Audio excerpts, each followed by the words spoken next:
So let it be written, so let it be done. This is Tabletop Terrors. I am Tim. I'm half of Tabletop Terrors. I run the channel with my brother James. Our whole thing is that we believe that everyone can be more creative, and we prove it using tabletop games. We are going to be talking about Song of Swords, a wicked cool RPG with an innovative combat system, and it's gorgeous. But first, before we go any further, a Tabtarian toast. I'm going to be using a Monster Ultra Sunrise, so anyone out there who wants to, raise your drinks with me. May you mend the first break. May you kill the first snake. And may you conquer everything you undertake. Slancha. So I'm here with the three masterminds of the Song of Swords RPG. Let's go ahead and go from my right to left. I'll let you guys introduce yourselves and let the handsome and beautiful people know your title or your role in creating Song of Swords. So we're going to start with Zach. Thank you so much for calling us great. Hey everyone, I'm Zachary Irwin. I'm the president of WHOAH Industries, and I'm a game designer for Song of Swords. So yeah, that's my core role. Rock and roll. Taylor. Hi, I'm Taylor. I work essentially as the project manager. I focus a lot on the actual book and the product and the Kickstarter itself. Awesome. And last, but certainly not least, James. Hey, I'm James. Some people call me Jimmy or Rome. I'm the lead designer and co-founder of WHOAH Industries. And I've been sort of the lead designer for Song of Swords. I'm sorry I didn't have a drink to do your toast, so sorry. I didn't know there was a toast. Listen, you're the one guy who could have got away with it. You could have. So I respect the honesty. You have to start No, the man, right you're all good. That's it, dude. And that's what we do a Tabtarian toast to kind of kick off all of our stuff. But you know what? I'll drink one for you. Here we go. We're square. Now we're square. So what I like to do, especially, with Kickstarters, because we don't just talk about every Kickstarter. We get a lot of requests to talk about Kickstarters, and we're very careful. James and I only talk about Kickstarters that we would back ourselves and promote to people and say, yeah, this actually looks legitimate. It looks great. And we would play this. So having said that, what is the elevator pitch? If I'm John T. Hasbro and you have me cornered in an elevator at a con, there's no such thing as Kickstarter. What's the elevator pitch to make me go, you might have a game there, boy? Sure. So Song of Swords is it's a tabletop role-playing game. It focuses on dark, low fantasy setting. And mechanically, we're all about lethal, very, very tactical combat. Anyone else want to throw something in there for John T. Hasbro? No, I think that really is our perfect elevator pitch. It really kind of gets everything out there. Excellent. Now, this is the tough question. I always ask this one first because I think it is probably the toughest one. And it's why, in the ocean of tabletop RPG products that I could go and drop $50 on, $20 on, why should I spend my hard-earned money on Song of Swords? It's a good one. I think it boils down to this. I think that it's going to scratch an itch that isn't being scratched by anything else right now in its own way. And I think it's an itch that you don't really know that you have until you've tried it out. So if you want something like a lot of these games are great, like it's smooth combat, or it's like, oh, this is quick and easy to learn, just pick it up, yay, awesome, hey, that's great. But once you've played like a round of combat and you sink your teeth into like this crunch, there's like this, I mean, for me as a player, I'm very aggressive. I always play aggressive characters. So it's like there's this almost like gambler's high of using like the combat system and like making these cost benefit choices. I'm like, oh, am I going to go all in? Yeah, I'm going to do it. And you do it and it pays off. And it's like, you know, like, and it's one of the only games where everyone around the table is super psyched for you too. You know, it's not like, oh my God, yeah, just heal. Okay, move on, hurry up. You know, like. So, I mean, I think it's just going to offer you something you couldn't get somewhere else, bottom line. And that's, so when you're talking about this gambler's high, okay, now I know because I've watched the video, I read the product from beginning to end, very sharply done. You know, when I was reading through it, the level of detail, to me, it's just right for the crunch bite. Some systems are so crunchy that I'm like, I need to spit it out. Too much to crunch on. This system, to me, was just inviting enough, and then it exploded out into multiple options. So I loved that. But explain to me this gambler's high. If people have not seen the Kickstarter video, I know what you're talking about, but what are you talking about? What gives you that high at the table for this game specifically? Right. So broad strokes, what we got going on is your combat is done with a combat pool. It's a pool of D10 dice. And what you're going to do every time it's your turn in combat, you're going to choose whether you want to attack someone or defend against someone. So you can put all of those dice into an attack, right? And you might kill the dude. You're rolling to hit a target number. If you get that number above, hey, you're good, right? That's a success. But if let's say I got 10 dice that I'm working with, he's got 10 dice, I put all 10 into an attack. If I miss that attack, I have nothing to defend myself with, right? So it's like, it's this, you're just like rolling, it's lots of dice is lots of fun. So you're just rolling all of those bones and you're making this cost benefit decision. And when you see it pay off, that's sort of like that high moment. Or the, oh, what if I miss? Or, oh, I got to get him because has an advantage over me. You know, it's all of that. So that's how I would put it. I don't know if one of these guys has something else for it.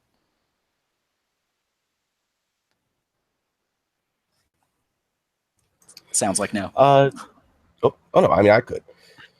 So when we were designing the system, you know, we really wanted to give sort of this impression, and there's a lot of this going on now. If you look at the interest in historical martial arts and in swordsmanship and all this stuff, it's exploding through the roof, and people really like this idea of an evolved combat system that lets you dedicate part of your strength for a period to attacking or to defending and using these different maneuvers. And there's almost like a synesthetic quality to it where it just feels good. It feels natural. That's what being, you know, in like a fight is almost like, you know, when you see it in movies and stuff like that, there's always a give and take element to it. And the combat really models that flow very well. And it's just a pleasure to play. I like that a lot. And I think that that's a really good way to describe it because I've not played the game. I've only read it. But I could see what you're saying as far as, you know, the dice system and it's a give and a take, and it is like a real fight to where it's like you have to make these choices in the moment to either go all in with your limited strength, you know, agility, constitution, whatever it is, or play defensively. Let this guy get tired and then try to finish him off. We got a couple of great questions from the chat. One is from Jim Moreno, an incredible blogger and gamer himself. He says, would you consider this system primarily dice driven or narrative driven? And what kind of role play aspects can I find in the game? That's a great one. Zach, did you want to take that? Yeah, sure. So we definitely have a healthy amount of both, but the narrative part of our game is definitely where the experience factors in. Instead of just kind of like cleaving through an army of goblins to level up your character, what we instead have is called the arc system. Basically, you and your group gets to set out goals for yourselves, also ones for your character in particular. And basically, any amount of role-playing you do or anything you kind of do to further your own goals, that is actually how you earn experience. Still given out by the GM and everything like that. But yeah, it's definitely a lot more narrative focused for us in that aspect. Yeah. So just to expand on that, something someone asked this a little while ago specifically about combat, if we felt that combat was at all narrative or if it's just pure crunch. And combat is super dice heavy. You know, I mean, there's no getting around that. And I think that's a positive. I think that's good. But a cool thing that our combat offers is that because we don't use like hit points, right? It's wound levels on body parts. So you can get wounds and stuff like that that track you, that go with you. So if you're in a fight, if you're playing like D&D and you get in a fight and you lose like half your hit points, when that fight's over, you're healed up and it's done. And it's as if it's never happened, right? So what we have going for us is combat takes on this narrative slice. I get stabbed in the eye or something like that, and you know, let's say I win the fight and I'm walking away, my eye's gone. Like I don't have an eye anymore. Like I'm a one-eyed dude now. Like I'm a dude from some cool video game now. Like it's you carry these battle scars with you, and they really can shape your character. There's a character quality for what happens when you lose an eye, and it can you can really incorporate that into how you're role playing. So I just want to add that on about combat, that there's a lot more to it. Narrative becomes the sort of different entity in this game than you'd think traditionally for a crunch heavy game. Yeah, we called it the emergent narrative kind of thing, where mechanics feed directly into sort of how a character grows and changes over time, where you can suffer injuries and some of them can permanently affect the character. So you could end up sort of acquiring wounds over time that impact how you have to fight in the future. In extreme cases, you could lose like a limb or something, and then you could get a prosthetic limb. You know, you'd be like a pirate, and stuff like that. But so the narrative element of the combat primarily comes from the fact that it feels more like a real fight than just a conflict resolution, and so that if the combat itself isn't run so much on a narrative system, if in a sort of narrative as compared to gameplay. It's more that we try to have them feed into each other. Yeah, which is excellent. And it's especially hearing you guys talk about it, it really makes me more excited to play the game. And then, while we were talking, another question came up in the chat. And maybe you can go a little more in depth in this particular aspect. Someone said, I hope it's not a D20 system. So what do you have to say about that? It is certainly not. I mean, there we go. Quick answer. Dodge that bullet. Yeah. No, yeah, we use D10s. It's a dice pool with D10s. And D10s are the only dice you use. It's for everything is going to be D10s. And that's the long and short of it. We tried doing D20 when we were first testing this kind of stuff, when we were first evolving this. And we just couldn't get sort of like the level of granularity. We found that it just wasn't lending itself towards what we wanted, where we wanted to really break up all like, your proficiency with how you're fighting is all these different dice and stuff like that. So, but yeah, all D10s. Another really good question. Well, first of all, in response to that immediately, Yuri SC says, thank the gods it isn't D20. So that's the first thing. The second thing is, and these two comments are tied together. Jim Moreno says, lasting effects. That's cool. Followed directly by Nicholas Jaquette, who says, don't you worry that players might be afraid to lose their characters too quickly? It seems like it could be very easy to die in this system. I mean, absolutely. And honestly, that's one of the cool things. So that's part of that sort of that high moment where combat isn't just like, combat is never going to be boring. It takes a lot for combat to just be like, oh, this is our 5th encounter with some goblins. I just don't care. I'm just bored, whatever. Like, let's just move on with the plot. Every combat in this, because of these long-lasting effects, it can be terrifying. I have been terrified playing this game, sitting there like, oh my gosh.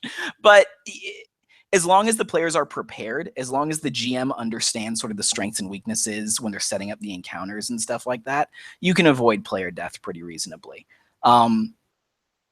Unlike things like D&D where it's just like you go on a dungeon crawl and it's like encounter, churn through it really quick. Or at least you have like 5 encounters per night or whatever. This is definitely a combat we want you to stop. We want you to consider. We want you to think, if that dude's in full plate armor, maybe you should go get a bludgeoning weapon. Maybe you can't do that with your scimitar. You know, maybe this is something you need to think about. Maybe you need to get that dude when he's sleeping at night. You know, I'm just saying, like, think about it a little bit, right? You're not just these quasi gods. Yeah. I mean, Jimmy's talked to this point a lot, so he might have some more thoughts on it. Yeah. One of the things we wanted to emphasize very much in the beginning is that this is a different kind of fantasy from sort of, you know, with every game under the sun can do sort of the D&D. You get a bunch of adventures, you kick down a door and you wrestle a dragon down with your hand and strangle it to death. We wanted more of a gritty feeling where it's, you know, characters can die. It can happen, and it can happen pretty easily. So when you go into combat, half of the battle is knowing who you're facing, knowing where you're going to face them, and trying to basically win the battle before it starts. You see, okay, there's like 50 guys down there. We can't fight them all. You know, it doesn't matter how strong we are. It's 50 guys. So what if we light this building on fire and then engage, you know, the ones who go and try to put it out or something like that? We want to encourage that kind of thinking, and the mechanics are very well suited to it. Don't see in a lot of games like this, where things tend to be built more around big set piece encounters. This is supposed to be built more around the strategic phase of first deciding the battle you're going to fight, and then the tactical phase of actually going in and fighting it and winning it without losing any limbs. You know, that kind of stuff. And so there aren't a lot of games on the market that do that, and I think ours might do it the best. And it lends itself to sort of a different kind of game. Almost, I'm trying to think of another example of a game that does this. I think Warhammer Fantasy does it a little bit. The role play, the very kind of very, very mortal fantasy. And that's what we wanted to capture here. And I think we've done a pretty good job of it. Yeah, that's excellent. And again, I've not played your game, but it just has an old school feel with a very modernized sort of aesthetic. So it feels as deadly as old school games, but it seems like it's a little more modern in its tactics. Like I'm almost imagining like when you see a really gritty fight in a Game of Thrones episode, where things just turn on a dime and someone dies horribly and you're like, wow, that was a main character. You know, so that's the sense I get from this, where based on that, the kind of gambling system you're talking about, things are going well. This is great. We planned. And then a few die rolls in, I'm like, I just lost an arm. And I think it's a really cool feel and flavor the way that you've packaged it. So I'm pretty excited. And so here's a question by Yuri. Yuri says, can you guys explain a little bit how the armor, weapons, and shields work? That's a good one. I'll give a broad overview, and then James or Zach can probably leap in here and give you more of the crunch to it. Essentially, as you armor yourself, let's say I have a piece of chest armor, it's going to have an armor value. So the armor value could be 10, let's say. When I attack you with a weapon, I need to basically get over some numbers. So I roll my weapon. My weapon has a target number. So my weapon's target number, let's say it's 7, right? So I roll some D10. I'm going to count how many of the results are above 7 or above. I will take that total, and then as long as the total damage I'm dealing, because you factor in your strength, but the total damage I'm dealing, so strength plus the numbers above 7, so that's successes, is higher than whatever kind of defensive thing you had with a shield, and then that armor value of your chest piece, so 10, plus then some toughness. As long as, you know, as you subtract those two, that's going to be the damage result.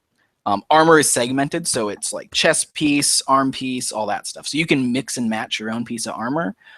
We have pre-made sets too, because that can get a little bit too complicated for some people. They're just like, just give me some armor, I don't care, whatever. So we got that for them too. But yeah, I mean, Jimmy can probably talk more about details in maybe a more eloquent way. Yeah. The thing we wanted to go for with weapons and armor, because that's whenever I opened up like a D&D manual back in the day, the first thing I'd always do is go straight to whatever the equipment section was and look at all the weapons and armor and stuff. We wanted to give people as big of a spread as possible there. I think it's, you know, there are over 100 weapons. There's a bazillion of them. And each one has unique stats. They are each good at something. You have swords that are good at cutting. You have swords that are better at thrusting. You have swords that are more maneuverable and that do more damage, etc. Hold on a second, please. Sorry, it was a thing. There was someone driving by. And the armors all have different resistances against different damage types. So bludgeoning attacks are more effective against, for example, chainmail than they would be against plate armor. And dude was just in the and things like that. So the armor, we wanted people to be able to look at like any kind of warrior from history and say, I want to be, you know, equipped like that guy. I want to be a Roman legionary. So you can get mail of any configuration, armor of a bunch of different types, and they all do something different, and they all have different weights and effectivenesses. And so the amount of customization that you can do with just armor and weapons is huge. And then there's shields, which give you a better defensive number and can provide sort of passive armor against missiles or attacks that happen to land on them. It's all huge amount of customization and a great variety from history. I mean, we have a very broad slice of stuff that you can outfit your guy in. Yeah, it's an enormous table. And I can tell you that from reading the book, that it has just enough detail. Like all the things that you're talking about, it's laid out, and this is just the beta. I only have my hands on the beta, and I know we publish books through Absolute Tabletop, so I can speak to the fact that a clear PDF turns into an even clearer book because it's going to be laid out beautifully with art, spreads, and things like that. The PDF is very easy to understand, and it's dense, but it's very well organized. So when you're trying to find these options and you're going through, like you said, the different armor types, it's very clear what you're looking at. So I liked that because even though I have never played, I feel like I can get the gist of what the mechanics do just by looking at the tables. I don't feel like I'd have to cross-reference a bunch of stuff. I think that's key when you have so much crunch in there. So that was a fantastic answer. And we've got a few more questions here. Does Song of Swords, this is by Fahad Syed, he says, does Song of Swords support historical weapon techniques, such as the murder stroke, which effectively turns a sword into a mace? Things like that. Yes. Yes, indeed it does. We did a ton of research on historical martial arts. We have the Mordhau, the murder strike. We bludgeon someone to death with the grip of the sword, which is really cool. We have half swording. All of the stuff that you would see in Lichtenhauer and Fiore. We had to do a whole ton of reading for this. I had to read George Silver's Paradoxes of Defense, which is one of the most poems I've ever pried into. That guy was crazy, but he was a very good writer.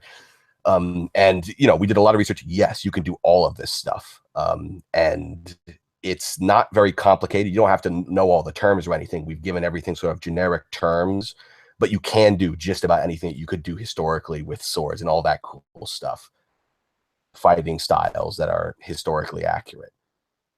And of course, that's important. If you're facing a guy with a lot of armor and you have a sword, you can't cut through steel. Maybe if you're Samson or something, but like you're going to need to bonk him on the head with the hilt, get him on the ground, attack the joints, all that good stuff. And you can do that with most weapons. Some weapons, like if you have a rapier and you're fighting a guy who's just completely armored, you're probably hosed.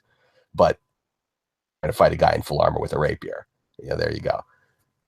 And I like having to have that mentality. Like you said, it was alluded to earlier that the way that a lot of RPGs are, the challenges that are presented to the players, it's often assumed that they're supposed to overcome them. And so some challenges are not meant to be, overcome in this session. And I like the idea that it's like you have a rapier, there's a guy with armor. In a lot of D&D games, it's like, all right, let's just, what kind of spells, what are we going to do? Whereas in this game, it's like, okay, I'm not going to fight this guy right now. That gives it a sort of Dark Souls kind of feel. I watched James play a lot of Dark Souls, and that's the kind of game where you take the wrong left turn and you're dead.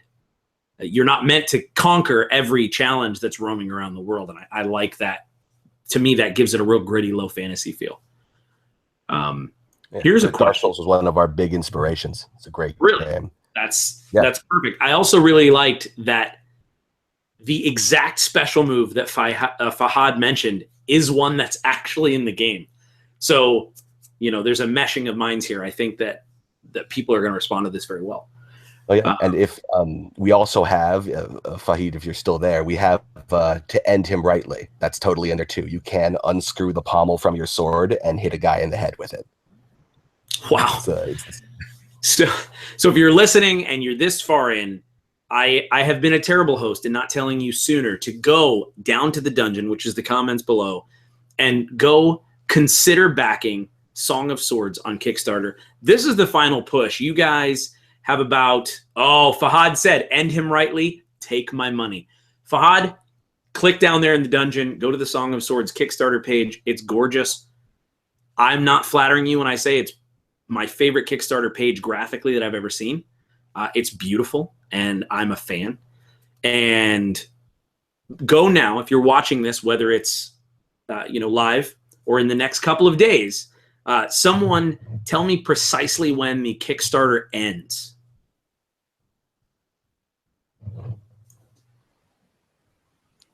All right, so that's going to be this Sunday at 10 a.m. Pacific time. Perfect. So you have about 3 days, roughly 3 days. Let's just call it 3 days to go click the link and back Song of Swords. A lot of really great pledge levels. It's very clearly laid out. Go do it. You will not regret it. So we got a couple of other good questions here. I'm going to jump to another Jim Moreno question. He says, magic? Question mark? Oh boy. Okay, so this is a fun topic because magic is always the thing that people look to. One of the, there are usually either people like me who look immediately to the weapons and equipment, and there are people who jump straight to the magic section because they want to blow stuff up with fireballs. And that's great. Everyone loves that. Magic is really hard to do in a system like this. For that reason, it is still in development, but we want to give it as good of a shake as is possible. So we have 3 magic systems planned, each of which has a distinct mechanic, each of which specializes in a different field. You'll have pyromancy, where you can control fire and life magic, sort of sorcery, where you control these flows of energy and you make these runes that create effects, and you can sort of stack them on top of each other. And thaumaturgy, which means the doing of miracles, it's Latin, where you can do miracles and stuff like that and communicate with spirits and all this big stuff. And we have out for each of these and how they will affect gameplay and what players can do with them, and just incredible stuff like that. One thing we really wanted was to do magic weapons and stuff like that, because that's just a staple. You can't, you need to have magic weapons, but a magic weapon shouldn't be a joke. A magic weapon should be a big deal. And so we have some very cool ideas with how to make those unique and powerful and to leave a lasting impression on your campaign, where when you find a magic sword, it's not just, it's just a +1 sword or something like that. No. You find Snaga the Sender. You find a dark axe with 2,000 years of bafflement and hunger behind it. An ancient artifact and something like that someone had to put part of his soul in to give it magical power. That's what you can find in store with our magic system. It's going to be great. I have very, very high hopes for that. Yeah. And just on that note, to give sort of some references, when you think about like Lord of the Rings magic, right, versus things like D&D magic, where like, you go into the Forgotten Realms and it's like there's 20th level wizards everywhere, and it's just like whatever, magic is super common, right? So we definitely wanted the setting that we're making this in to be more like that Lord of the Rings magic, more like this. It's this stuff that isn't every day. It isn't common. We have a bit of a Lovecraft twist in some ways to sort of how that's presented. So there's some horrific stuff going on too. But yeah, we just wanted sort of that. It's like this rarer, more sort of like just not super common, like you said, not like a +1 longsword. And I will say, yeah, like the magic, it's fairly well developed at this point. we have test versions for all this stuff that we're working on, and hopefully, if you guys are backers, especially, we'll be able to release some test stuff after the campaign's over during the next year. So, and that's very key as far as getting in now, because you want to be a part of this journey. You want to be a part of the system. You want to get your hands on the beta. You want to, so there are a few people in the comments who even said, Nicholas Jaquette says, loving this so far. I already know a few friends that have been begging for a system like this one. Tim, thanks so much for bringing this to light, and thanks to the dev team for making it happen. So, Nicholas, be sure to tell your friends about it soon, because it ends Sunday. So let's pretend it ends Saturday, because if you're like me, I'll be like, oh, it's Sunday, and it'll be 10:01. So go back it now, go to the dungeon, click on the link, and there are all kinds of pledge levels. I did get a couple of comments saying, hey, can you talk through the pledge levels? The thing is, I feel like the Kickstarter page does a great job of that. And so to avoid any confusion or miscommunications of this, that, I would say just go to the page because it's gorgeous. You can open it in a new window while we're talking, scroll through, and all of it's laid out really clearly there. So I'm actually going to steer clear of talking about specific pledge levels because I've never seen a Kickstarter with them so clearly laid out. So go to the page and check them out. Rob with Performance Check is here. He says, this dude, perhaps inadvertently, just quoted Mitchell and Webb when discussing the axe. The setting sounds fantastic and intriguing. Was that on purpose? Yeah, it's Evil Vicar. It's the best skit they ever did. That is hilarious. I did hear it, but I thought I didn't recognize where it was from. I was like, I've heard that before. I assumed it was from something fantasy based. So that's amazing. Let's see here. We got one more. Yuri SC says, is there leather armor? If yes, why? Oh, man. I wish that you could have seen the storm in the first iteration of the game when we had leather armor and the test people saw it. The inbox was full for days of just nonstop, why is this here? Clarify, no, there is not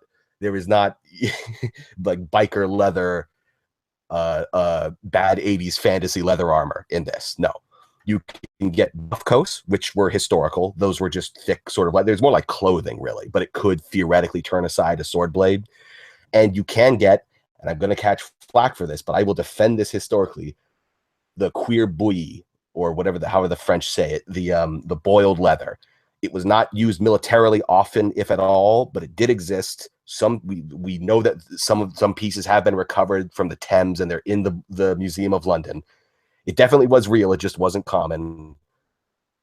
Have the bad leather armor. We have the good leather armor that is kind of historical enough to justify us doing it. Please don't yell at me. So just to add on to that, sorry. It was. I mean, we've been testing this game, online with this really, really cool community for a long time. And they are huge historical fans. Like, there are some history buffs in there who they will catch everything. Like, that longsword's too strong because, historically this was happening at this time period, not at this time period, blah, blah, blah. Like, so this was a long conversation. But, yeah, a lot of research went into all the arms and armor in this. And definitely, if you're sick of like all the normal tropes, like studded leather armor that like rogues have in D&D and all that stuff, you're gonna be much happier here.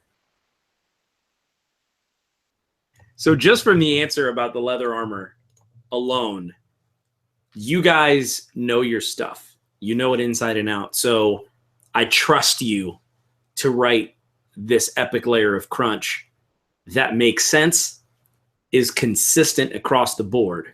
Because I'll be the first to admit, that's not my jam. I don't know all of the knowledge that you guys know. So this is also a system that can teach me something. And I really like that I can be playing a game and kind of get just enough historical information to be dangerous, So, because I heard you go, to the studded leather. Like you actually had I heard your eye twitch through the camera. Can you tell me why is studded leather super fake? Oh God, yes. Okay, so prepare yourself. So thanks to Gary Gygax, God rest his soul, he was a great man. But because certain depictions throughout time in movies have shown armor with like the biker leather studs on it as being a medieval armor, that has become like a staple of fantasy, and it did not exist. There was no putting little studs of metal on your leather does not make a sword cut through it more. It does nothing. What most of it was that people were looking at pictures of brigandine, which is a historical thing where it's a bunch of plates of armor with a fabric covering, but the little studs look like studded leather. And so people tried to emulate that cheaply in Hollywood by putting studs in leather, and then it ended up in fantasy, and it still shows up in places. And in fantasy books and stuff where people should know better. All you have to do is type in, oh, studded leather, and you will find 12 million people spurting out about how not historical that is. And even when we were starting, when we weren't quite as our expertise wasn't quite as sharp, even we had gotten, so many of those that we had enough of it. And we didn't, thankfully we started without studded leather, because I can't even imagine what would have happened if it had been in the first iteration. No, it would have been terrible. I mean, I'll say that basically things like studded leather and leather armor are sort of like those fantasy tropes, much like, boob plate and stuff like that. Like you think fantasy or sword and sorcery and you go, oh, that must be a thing. And it's just like, we're going to sort of draw that line, historical inspiration, like we're going to carve out that new precedent.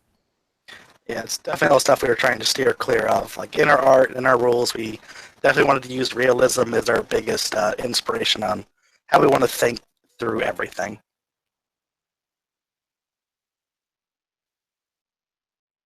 To me, that's evident in every piece of this Kickstarter. And so I think what we'll do, because we have a couple more questions from the chat, and I want to make sure to address those, which one of them specifically that I think we'll make this probably the last question. And then what I'd like to close with is why each of you think that people should kickstart this particular product. And it could be for reasons based on the mechanics, reasons personally, like this is your dream, whatever. But I want you to each be able to kind of say, hey, this is the final bid to those listening. This is why you should kickstart this product. But the question was, how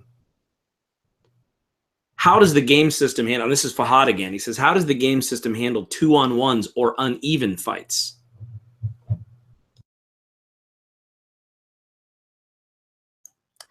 Well, that's one of the hardest things to do in a game like this. I mean, that's really the chief challenge, because when you have a game that has a very deep and granular combat system like this, it's very easy to design it with sort of the dual mindset in mind, where it's, okay, it's a guy, and they're fighting it out. But then what if there are two guys? And that's a huge thing to address. The system accommodates that just fine as well. It works best if fights are sort of realistically, in D&D, you can get 8 people surrounding one person, all making attacks at once. It's one for each 5-foot square. That's not the case here. That would be impossible. You would get in each other's way and stuff. Generally, the most you'll see is 3-on-1 fights and stuff like that. And those are generally very difficult for the person who's outnumbered. A large part of the strategy of the game, the tactics, is trying to engage an enemy with multiple of your people if he looks stronger, or if you have a tough guy and there are a few people with weapons unsuited to take him, you can send your tough guy to go and engage them and sort of hold them off while your friends finish off one of their burly guys. And it does work. It's I think the game is really at its best when you have a small number of really high but you can do larger stuff just fine. Generally, it's just very dangerous for the PCs if they're hugely outnumbered. That's a situation you want to avoid, because you'll get cut up something fierce. 12 guys with halberds could probably kill anyone. Miyamoto, Musashi, it doesn't matter. In fact, I think he actually said that in the Book of the Five Rings. If you're fighting 100 people, you've already lost. That's great, man. Like, I think, like Rob from Performance Check said in the chat, and then he was, I think, referring to the Mitchell and Webb look, but he said deep cuts. And to me, I feel like that's the same can be said of the lore, because the lore in this game isn't just rooted in mythos. It's rooted in awesome historical accuracy and then layered with this really cool game world. I'm excited about it. So here's the question I have. This is my final question. And I don't know if you guys did this on purpose or if it was just sheerly circumstantial. The video on Kickstarter, did you purposefully get the narrator from Brandon Sanderson's book? Because I loved all of the books that I listened to on Audible, and I thought, I know this guy's voice. This is Brandon Sanderson's guy. Was that on purpose or was that on accident? That was 100% on purpose. That Brandon, so Michael Kramer, who is the voice actor for that, he, we reached out to him. I won't divulge too much information, but it turns out, you know, they have some connections with the tabletop role-playing game world, and we partnered with them because we wanted to tell this really cool narrative, and we thought, who better to tell it, right? Like, that dude did Brandon Sanderson stuff, he did Robert Jordan stuff. Like, it's a classic. Guy has a great voice. I just finished listening to him talk for like 17 hours. It was great. Dude, that's it, man. He's like, and Caliban. And you're just like, you just want to listen. You're like, oh, I already heard this part, but I'm going to do it again. So I don't know him, but please tell him that I'm a fan. Will do. All right. So now you're in the hot seat. We're going to wrap it up here. Let's see. Oh, and this actually ties into Jim Moreno's final question here, which is, he says, who are the writers and the artists? So that's you guys. So what I'll do is, just for anyone who maybe tuned in late, if you could just restate your name, your role, and then why you think that they should kickstart this product. Now, I'll do the same thing, right to left. We'll start off. Zach, I'll put you in the hot seat. Just tell us your name, what you do, and then why I and everyone watching should kickstart Song of Swords. Well, hey there, everyone. I am Zachary Claymore Irwin. I'm the president of Opaque Industries, and I'm a designer for Song of Swords. I think really some of the big things on why you should back us is because we are indie developers. This is our dream. It's our passion project. I mean, we all met in high school, and we all just decided that we wanted to make a game, but more than that, we wanted to make a game with our friends. Beyond that, we have a very unique voice, I think. We give a very unique experience, and you are helping us see that through and see something actually new come onto the market that everyone can share, and then it all spreads out from there. That'd be my answer. That's a great answer, man. That's awesome. And then Taylor. Yeah, so my name's Taylor. I am the project manager, art director. I left that out the first round, but that's also a function. And just sort of the product manager for the final. I would say that if you're someone who has been playing tabletop games, you know, since high school or whatever, like we have, and you're kind of getting like, you want more. You're ready for that next step. You're ready for like, I want a little bit more. I know all the stat blocks. I have them all memorized. I want something new and more other than just a new adventure path, you know, or, oh, a new edition, or it's slightly different. This is it. This is your chance to sort of stand up, raise your hand, and just be like, yeah, I want some crunch. I don't need quick and easy. I'm ready to sink my teeth into something, you know? I'm ready to get into it and have some fun. Also a phenomenal answer. And we'll finish with James. Hey, I'm James Lacombe. I'm the lead designer at Opaque Industries and the lead designer for this product, Song of Swords. And let me tell you, the game that we wanted to play when we were growing up. This is the game that I always imagined tabletop role-playing games would be, you know, when I was reading those books when I was a kid. And we made this to be the ultimate experience. And don't think for a second that this is just a historical game. This is a game that can do everything. It can do historical fantasy. It can do hard history. It can do low fantasy. It can do investigations into the occult and the deep and the Lovecraftian. It can do crazy stuff. It can do everything. and it's a game that's made for gamers like us and gamers like you. And I love it. Check it out. It's a dream come true, man. It's destiny. It's fantastic. So check it out. You decide for yourself. There's a lot of great videos on the Kickstarter page. As I said, it's gorgeous. It's very clearly laid out. You understand what you're getting. The goal was reasonable. The timeline was reasonable. And all the information was very clearly presented in a way that made me say, you know what? Yes. So Zach reached out to me. He's like, hey, just wanted to kind of let you know what we're doing. And it took me a while to get back to him because I wanted to read through this and make sure that it was something that we would back and that we would support, and it is. So go to the dungeon, tell them Tabletop Terrors sent you. But choose your backer level and help these guys out. As someone who's part of an indie publisher myself, I understand that feeling where you're making something that you've always wanted to play, and it's an amazing feeling. There's nothing quite like it. So thank you all for watching. If you enjoyed this at all, crush that subscribe button so you won't miss anything like this in the future. And be sure to stay tuned because there's going to be a lot more content coming soon. But tonight, go back, A Song of Swords on Kickstarter. I am Tim with Tabletop Terrors, and until next time, may your dice roll high.